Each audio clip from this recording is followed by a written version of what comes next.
Dave McMenamin has more on the man who inherited the greatest player in the world. I spoke with two of Blatt's former players who also played in the NBA, Jordan Farmar and Anthony Parker. Both agreed that Blatt is the right guy to make the transition from head coach overseas to head coach in the NBA. Last year, if your goal was to establish a team culture and build a team, what would this year be about? What's the theme of this season? Well, still building on that. You know, it's a totally different year. With Dave McMenamin of ESPN Los Angeles here in this Wednesday night conversation. Are there any remaining hurdles for you left before you can get back to game action? And if so, what are the final challenges? Running to the shooting.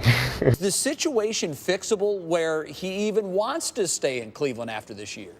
Well, I think Kevin is someone like a lot of the guys in the NBA right now who think about legacy in the long term, and he knows that his reputation, 6 years in Minnesota, 0 playoff appearances, he needs to work on his reputation as a winner. Over the summer, you said the Warriors caused you to have nightmares. Can you describe them? No, the Warriors didn't cause me to have nightmares. Losing did. Friday's game against the Sacramento Kings is out of the question. Does that just move back the timeline? Now you think Sunday against Toronto? Are you into that game-to-game mentality yet?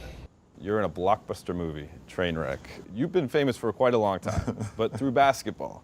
Is there anything about the notoriety or the attention that you got from Trainwreck that was different from the type of notoriety or attention that you got in the past? Yeah, of course. You know how this works. You know the coaches, they sit around, they like to sort of look back on people's seasons. Well, I was public school, you were private in Philly? Oh, no, public school, Radnor High School. Well, let's start with scoring. I'm going to have to go B-. So I'll give him a little bit more credit on that one. It's his second lowest scoring average since his second year in the league. So do you think that if Dwight comes back, do you think that he can get higher on that? Can he get an A? Oh, certainly. I mean, you have to understand, it's like McMenamin coming in here. Andy and I are in here almost every night. McMenamin has to feel his way because he is a leader in his own right from Radnor High School.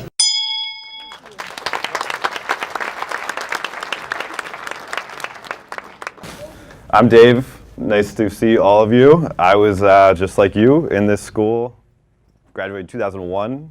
My jeans were probably a lot less skinnier than you guys wear, but I was doing the same thing. I took Mr. McKenna, had a journalism class as an elective, and it was huge for me. Was able to decide back, freshman year of high school really, that I wanted to pursue a career in sports journalism.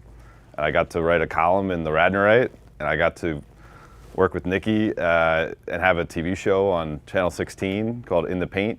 And I was able to use my English classes here to kind of like really work on my writing and invest in my papers and take my papers to the writing center and use the resources that we have at Radnor High School to really want to learn. And once I found my passion, use all the things that are available to me here to feed that passion. So it's been a fun ride. I went to Syracuse University out of Radnor. I got, fortunately, some nice recommendation letters from Radnor teachers that helped me get into college. And from there, at Syracuse, I was a manager for the basketball team. At Syracuse, we won the championship my sophomore year. And it was great because I was able to use my time at school at Syracuse. I just decided when I was young, when I was your guys' age, I was 14, that I wanted to be a sports writer. And so once I kind of had that guiding direction, it became about what can I do to make this happen? Okay, I'm majoring in journalism. There's a ton of students majoring in journalism. Okay, what can I do extra that would give me an edge? And all right, yeah, there's some people that are interning at the paper at school. So, okay, that keeps me on the same level as some of my competition. But are those people also hosting a radio show? Okay, maybe that puts me in another tier.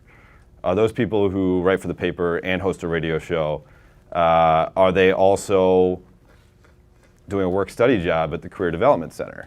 So I can see every single internship opportunity that comes through Syracuse University looking for students. And then is there anybody doing those group of things and also working for the basketball team and getting to be around a Hall of Fame coach in Jim Boeheim and getting to be behind the scenes at practice with Carmelo Anthony when he's just 19 years old and trying to learn his craft, and using the time with Carmelo not only to just understand him as a player and understand what basketball means to him as a person and see the time and the preparation he takes to become a future NBA All-Star, future Olympian, maybe someday a Hall of Famer.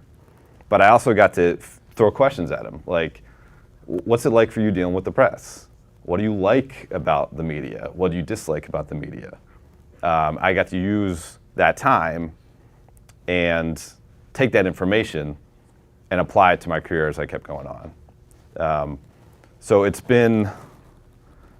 quite frankly a crazy experience to be here now and actually walk into this library where I was a sophomore. And I don't know, we got people in here who read sports books regularly, show of hands. Okay, we got some. There's a book by John Feinstein called A Season on the Brink. It's about the Indiana basketball team's national championship in 1987. Bob Knight, probably before most of your guys' time, but he was a very successful college basketball coach. And this writer went inside, behind the scenes, and kind of was the first book of its kind to chronicle a season, tell all the beefs, tell all the fights. If you were a fan of that team or a fan of college basketball, you could go back at that book 2 years down the line, 10 years down the line, 20 years down the line, and you are in a snapshot of history. I read that book when I picked it up from Radnor Library. Actually, at some point, the little foyer, as you walk into the library, I don't know whether they were going through old stock or they were, if this is a program they still do, I'm not sure, but there was books like you could take, not even take out, like they were books you could keep. And so I got A Season on the Brink, sophomore year of high school, right in that hallway. And I read it voraciously. Not that I was trying to replicate that book exactly when I wrote Return of the King with Brian Windhorst in the summer of 2016, but it was that same spirit of that book that I wanted to capture. That if you pick up Return of the King 2 years ago, a year from now, 10 years from now, whenever, you are transfixed to a time and place in history, in basketball history, where you not only understand the box scores, and the Cavs are the first team ever to come back from 3-1 against the Golden State Warriors, the only team in NBA history to come back from that deficit in the finals. But it's the interpersonal relationships. And Brian and I, we both tried to capture these kind of universal themes that would speak to not only what was going on with that Cavs team, but you could relate to it as a reader, because what the Cavs went through was a very human experience. It's a very extreme human experience. Game 7 of the NBA Finals back in 2016 was 30 million people. At the time, was the most viewed basketball game in the history of sports. But really, it comes down to their people. Richard Jefferson told me he couldn't sleep at night for about a week from Game 5 to Game 7. And he was having to take Advil PM. And he was worried about, oh, how's this going to affect my performance at shoot-around? And they're going to wonder if I'm sick or something like that. But it was a very human thing that he was going through. Whenever you find the passion, take it very serious, because there's something in you that's telling you that, you know, it's not haphazard to find a passion. Like, it's whether it's subconscious or whether it's all your experience you've gone through up to that point that is pointing you in that certain direction, you should listen to it. And if you do that, you give yourself a chance to kind of start making the practical steps to reach, you know, perhaps a dream or a passion. And that's to me was what I was very fortunate I was able to experience, because I decided pretty early what I wanted to do, and there was many people willing to help me. Mrs. Reardon, wrote one of my college recommendation letters. And I think I came back to Radnor at some point in my 4 years of school, and I told Mrs. Reardon that I was thinking about becoming a basketball coach rather than be a journalist. And she about bit my head off and said, well, no, I think you want to, what about the journalism thing? You're at Newhouse, this is what you want to be. And, you know, you kind of recalibrate, and you need people like that. You need truth tellers, and you need you know, I knew she was coming from a place of support and confidence in me that I would listen to that message.